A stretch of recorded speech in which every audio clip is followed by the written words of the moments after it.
मौसम की बात करते हैं। दिल्ली एनसीआर में एक बार फिर से मौसम बदलता हुआ नजर आएगा। मौसम विभाग ने बारिश को लेकर अलर्ट जारी किया है और कई जिलों में बारिश की संभावना जताई है। हालांकि हरियाणा के कई जिलों की बात करें तो धूप खिलती हुई नजर आ रही है। कड़ाके की ठंड से लोगों को राहत तो मिली है, लेकिन हरियाणा को लेकर भी बारिश का अलर्ट जारी किया गया है मौसम विभाग की तरफ से। तो दिल्ली एनसीआर और हरियाणा की अगर आप बात करेंगे तो एक बार फिर से मौसम जो है वो बदलता हुआ नजर आएगा, लेकिन फिलहाल थोड़ी राहत मिली है। मकर संक्रांति के अगले दिन की अगर बात करें तो थोड़ी सी राहत मिलना शुरू हो गया था ठंड से। और अलग अलग जिलों की अगर बात करें, हरियाणा की खासतौर पर तो धूप खिलखिलाती हुई नजर आ रही है, लेकिन एक बार फिर से मौसम विभाग की तरफ से बारिश का अलर्ट जारी किया गया है। और अगर बारिश होती है तो एक बार फिर से जो ठंड है वो बढ़ती हुई नजर आएगी और ठंड बढ़ेगी तो फिर परेशानी भी बढ़ेगी। हालांकि दिल्ली एनसीआर और हरियाणा की अगर आप बात करेंगे तो एक दो दिन से ये तो राहत है कि बहुत ज्यादा कोहरा देखने को नहीं मिल रहा है और बहुत ज्यादा ठंड नहीं देखने को मिल रही। लेकिन उत्तर भारत में अगर आप बात करेंगे तो आप उत्तर प्रदेश की आप बात कर लीजिए, राजस्थान की आप बात कर लीजिए, वहां पर अभी भी ठंड बरकरार है। मैदानी क्षेत्रों में यह हाल है, लेकिन पहाड़ी क्षेत्रों की अगर आप बात करेंगे तो वहां बर्फबारी का दौर अभी जारी है। करनाल का रुख कर लेते हैं और किस तरह का हाल है करनाल में मौसम को लेकर, ये जानने के लिए महेंद्र सिंह हमारे साथ जुड़ गए हैं, हमारे संवाददाता। महेंद्र जी, जरा बताइए कि सुबह सुबह का समय है और क्या हाल है मौसम के नजरिए से देखा जाए करनाल में। तो बिल्कुल, देखिए विनय, करनाल के मौसम की बात करें तो आज लगातार तीसरा दिन है जब सूर्य देव लगातार दर्शन दे रहे हैं और धूप भी खिली हुई है। अभी सुबह के समय आप तस्वीरें देख लीजिए कि पूरे आसार दिखाई दे रहे हैं कि जिस तरह से कल धूप खिली थी उसी तरह से आज भी धूप खिलेगी। और यही वजह है कि मौसम में जो बदलाव हुआ है उसके बाद लोगों की चहल पहल वो बढ़ी है। सुबह के समय हालांकि लोग घरों में दुबके रहते थे ठंड की वजह से, लेकिन अब सुबह के समय लोगों ने घरों से निकलना शुरू कर दिया है। तो जाहिर सी बात है ये मौसम की तब्दीली है, क्योंकि जो न्यूनतम तापमान है उसमें बढ़ोतरी हुई है। और कल दिन का जो तापमान था करनाल जिले का वो करीब 19 डिग्री के आसपास था। तो अच्छी खासी गर्मी लोगों ने महसूस की है, क्योंकि सर्दी से जिस तरह से निजात मिली थी वो लोग राहत महसूस कर रहे हैं। अब बात करें कि जिस तरह से मौसम वैज्ञानिकों की तरफ से जानकारी दी गई है तो आज एक बार फिर से मौसम में बदलाव हो सकते हैं। आज शाम के समय पश्चिमी विक्षोभ के सक्रिय होने की वजह से हरियाणा के कई जिलों में बरसात होने की संभावनाएं जताई जा रही हैं। ऐसा होता है तो मौसम में एक बार फिर से बदलाव होगा और बरसात होती है तो अगले 2 दिनों के बाद एक बार फिर से कोहरा छा सकता है। तो ये मौसम में बड़ा परिवर्तन करनाल जिले में रहेगा। तो इसका असर जो हम कहें सामान्य जनजीवन पर पड़ता हुआ दिखाई दे रहा है कि जो बीते कई दिनों से लोग ठंड के कारण जकड़े हुए थे अब राहत महसूस कर रहे हैं। बिल्कुल, करनाल में राहत मिल रही है 1-2 दिन से लगातार। और भिवानी में क्या हाल है ये जानने के लिए हमारे विशेष संवाददाता रवि जांगड़ा हमारे साथ जुड़ गए हैं। रवि जी, जरा बताइए कि भिवानी में मौसम के नजरिए से क्या हाल। बिल्कुल विनय, दुरुस्त फरमाया आपने। करनाल में जिस तरह से कल की अगर बात करें, महेंद्र भी अभी बता रहे थे, करनाल और पलवल में कल का तापमान 24.3 डिग्री आंका गया था अधिकतम तापमान की अगर बात करें। लेकिन मेरे साथ लगता इलाका यानी भिवानी के साथ लगता इलाका हिसार का बालसमंद कल सबसे ठंडा रहा।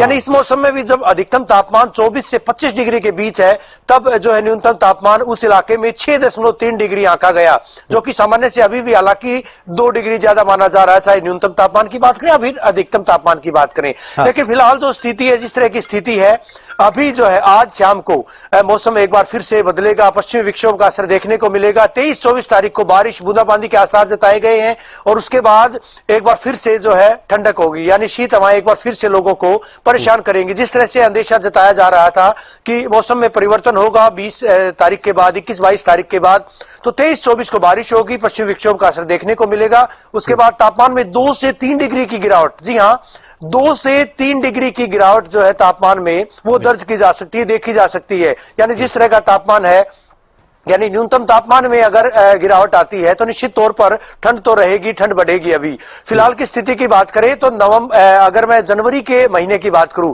बारिश भी अपेक्षाकृत ज्यादा हुई है, दिसंबर में भी इसी तरह का आलम था। और अब अगर बूंदाबांदी होती है, हरियाणा के कई जिलों में बूंदाबांदी और बारिश का अलर्ट जताया गया है। आज भी धूप खिली हुई है, हालांकि अल सुबह जो है धुंध नहीं थी, कोहरा नहीं था, लेकिन कुछ कोहरा, कुछ धुंध अभी भी जो है बरकरार देखी जा सकती है। हालांकि सूर्य की धूप आज भी खिली है, कल भी देखा गया था, कल शीत हवाएं चल रही थी, आज हवाएं नहीं है।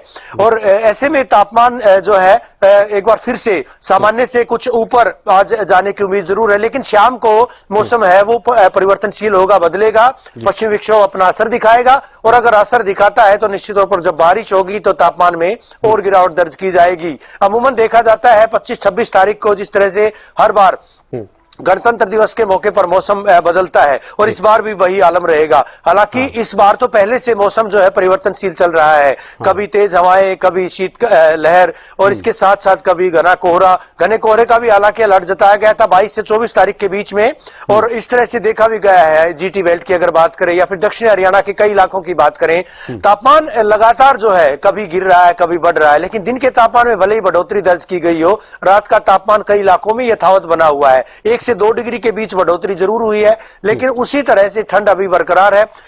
सरसों की फसल मैं दिखाना चाहूंगा। सरसों की फसल जो है इस बार बंपर आवक की उम्मीद जताई गई है, खासकर क्योंकि दक्षिणी हरियाणा की ये फसलें हैं, चाहे सरसों की बात करूं चाहे गेहूं की बात करूं। दक्षिणी हरियाणा में खासतौर पर, यूं तो पूरे हरियाणा में उगाई जाती हैं, लेकिन यहां पर क्योंकि पानी की एक तो कम जरूरत होती है इन फसलों के लिए। सरसों की फसल की बात करूं, गेहूं की फसल के लिए जिस तरह से पानी की जरूरत थी तो बारिश हुई है, बूंदाबांदी भी हुई है। सरसों की फसल में ओस, धुंध, कोहरे ने जो है रामबाण का काम किया था। तो अभी अगर बारिश होती है तो गेहूं की फसल के लिए ये बेहद फायदेमंद होगी। विनय, ठीक है, आपने फसल का हाल दिखा दिया कि इसका क्या इफेक्ट पड़ेगा इस मौसम का, और बारिश होती है तो क्या इफेक्ट पड़ेगा। महेंद्र जी, जरा आप बताइए कि करनाल की अगर बात की जाए, कृषि विशेषज्ञों का क्या कहना है कि अगर बारिश हो जाती है आज या कल में तो फिर ये फसल के लिए किस तरह से देखा जाए, लाभदायक तौर पर देखा जाए या फिर हानिकारक तौर पर देखा जाए इसको?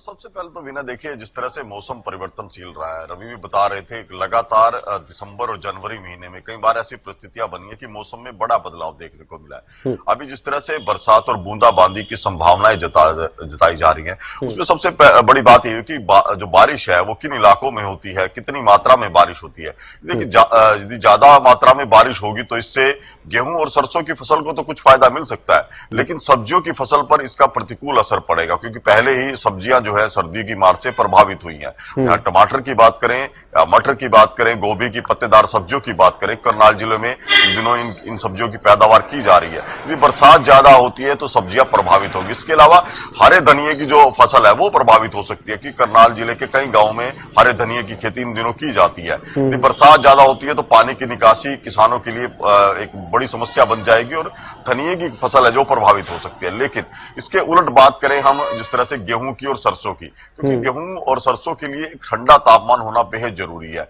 बरसात होगी तो तापमान में कुछ डिग्री की गिरावट आएगी, और इसके अलावा जो सिंचाई होगी तो किसानों को इन दोनों फसलों की सिंचाई करने के लिए पानी की जरूरत नहीं पड़ेगी और फुटाव बारिश की वजह से बेहतर होगा। खाद की भी लागत जो है कम होगी यदि बरसात होती है, तो ऐसे में अलग अलग असर होगा। सरसों और गेहूं की फसल के लिए जो बरसात है फायदेमंद साबित होगी, जबकि सब्जियों पर यदि ज्यादा बरसात होती है उसका प्रतिकूल असर पड़ेगा। जी वीना जी। और रवि, मैं आपसे ये जानना चाह रहा था कि फसल के नजरिए से आपने बताया और इसके अलावा आपने बताया कि अभी फिलहाल मौसम क्या है, लेकिन अगर ये बूंदाबांदी होती है, बारिश होती है तो इफेक्ट किस तरह का देखें? कोहरे के तौर पर देखें कि कोहरा ज्यादा बढ़ जाएगा, ठंड ज्यादा बढ़ जाएगी, शीतलहर में बदलाव देखने को मिलेगा, किस तरह का बदलाव हम देख सकते हैं? लगातार हम जिस तरह से पिछले करीबन 2 माह से मौसम को लेकर लगातार इसी तरह से चर्चा करते हैं। एसटीवी हरियाणा न्यूज लगातार अपने दर्शकों को भी इस बारे में इस बाबत बताता है, बल्कि आम व खास को भी इस बारे बताता है कि आखिर किस तरह के इफेक्ट होंगे, आज किस तरह का मौसम का हाल रहेगा। अभी हम देखते आ रहे हैं पिछले कई दिनों से जिस तरह से मौसम लगातार बदलता आ रहा है, जिस तरह से कड़ाके की ठंड, कई बार तो डेंस फॉग देखी गई थी और कई सारे रिकॉर्ड ध्वस्त किए गए थे। जीरो विजिबिलिटी जो है वो देखी गई थी, आंकी गई थी। एकाएक मौसम परिवर्तनशील हुआ था और इस बार तो इस माफिक भी मौसम देखा गया था कि ना केवल एक इलाके में उसी जगह पर जो है धुंध भी है, कोहरा भी है, बारिश, और उसी जगह पर जो है बारिश भी देखी गई थी, बूंदाबांदी भी देखी गई थी। यानी मौसम के अजब गजब रंग इस बार देखे गए थे। जाहिर सी बात है, अगर आज बारिश होती है, बूंदाबांदी होती है तो बारिश का सकारात्मक असर फसलों पर जरूर पड़ेगा, लेकिन आम व खास का जो जनजीवन है वो अस्त व्यस्त जरूर होगा, प्रभावित होगा। अभी 2 दिन से रात की बात थी, सूर्य की धूप खिली थी, तापमान बढ़ा था, कुछ लोग हालांकि अस्पतालों में जो लोग नहीं आ रहे थे, कल हम देख रहे थे कि अस्पतालों का रुख भी लोग करने लगे हैं। जो बीमार थे, ठंड की वजह से जो नहीं जा पा रहे थे, ठंड जनित बीमारियों से जो ग्रस्त होकर आ रहे थे, वो कल ओपीडी और भी ज्यादा बढ़ी थी। जो 800 की ओपीडी होती थी, वो ओपीडी कल 1000 तक पहुंची थी, चाहे निजी अस्पतालों की बात करें या सरकारी अस्पतालों की बात करें।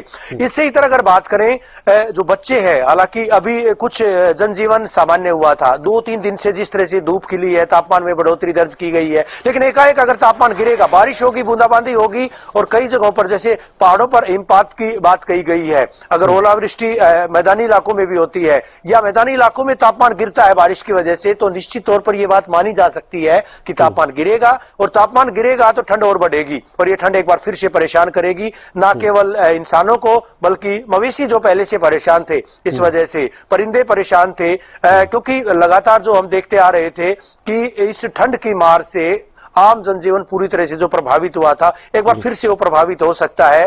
सामान्य जनजीवन जो चल रहा था, बाजारों पर असर देखा गया था, ठंड की वजह से, कोहरे की वजह से उड़ानें प्रभावित हुई थी, रेलवे ट्रेन की अगर बात करें, रेलवे यातायात की बात करें, वो प्रभावित हुआ था। इसके अलावा जो सड़क परिवहन था, उस पर भी असर पड़ा था। तो इस बारिश के बाद ये माना जा सकता है कि कोहरा भी होगा, धुंध भी होगी, और धुंध का असर चौतरफा देखने को मिलेगा। विनय, ठीक है। महेंद्र, एक सवाल और मैं आपसे लेना चाह रहा था कि खास तौर पर देखें तो पिछले कुछ समय से, एक दशक की अगर आप बात करेंगे, तो हम देख रहे हैं कि चाहे वो कोई सा भी सीजन हो, वो बारिश का हो, गर्मी का हो, वो ठंड का हो, एक कुछ अलग ही बदलाव देखने को मिल रहे हैं। इस बार आप क्या बदलाव देख रहे हैं पिछले सालों की तुलना में ठंड को लेकर, और क्या इस बार आपको लग रहा है कि ठंड बहुत ज्यादा बढ़ गई है पिछले सालों की तुलना में? देखिए विनय, बिल्कुल आपने ठीक सवाल किया कि कुछ बदलाव मौसम में जरूर देखने को मिल रहा है कि ग्लोबल वार्मिंग का असर है या कार्बन उत्सर्जन का असर है, मौसम पर इसका असर पड़ता हुआ दिखाई दे रहा है। हम हर एक मौसम की, चाहे गर्मी के मौसम की बात करें, बरसात के मौसम की या सर्दी के मौसम की, तो हर एक मौसम का जो स्पेल है वो थोड़ा सा बिगड़ा हुआ दिखाई दिया। सर्दी के मौसम की हम फिलहाल बात करें कि जो धुंध का मौसम दिसंबर महीने में शुरू हो जाता था, अब की बार वो कुछ देरी से हुआ, करीब 15 से 20 दिन की देरी है। दिसंबर के मिड के बाद धुंध पड़नी शुरू हुई थी, हालांकि ये नवंबर के एंड में शुरू हो जाती थी, लेकिन अब की बार ये कुछ स्पेल बिगड़ा हुआ दिखाई दे रहा है। और यही वजह है कि जनवरी में इतनी डेंस फॉग देखने को मिली, और ये जो सर्दी का जो स्पेल है फरवरी एंड तक जा सकता है, क्योंकि जो मौसम का जो चक्र है वो कहीं ना कहीं बिगड़ा हुआ दिखाई दे रहा है कि एक करीब 20 से 25 दिन की देरी इसमें हुई है। तो यही वजह कि मौसम जो है वो आगे खिसक रहे हैं। इसी तरह से गर्मी के सीजन पर भी इसका असर देखने को मिला। इस बार बरसात का सीजन भी कुछ देरी से आया था, तो ये कहीं ना कहीं ग्लोबल वार्मिंग का असर है। और जिस तरह से फसलों की हम बात कर रहे थे कि फसलों पर इसका क्या असर रहेगा, देखिए जो सरसों और गेहूं की फसल है उसके लिए ठंडा मौसम होना बेहद जरूरी है। 5 से 7 डिग्री का तापमान रात के समय होना चाहिए।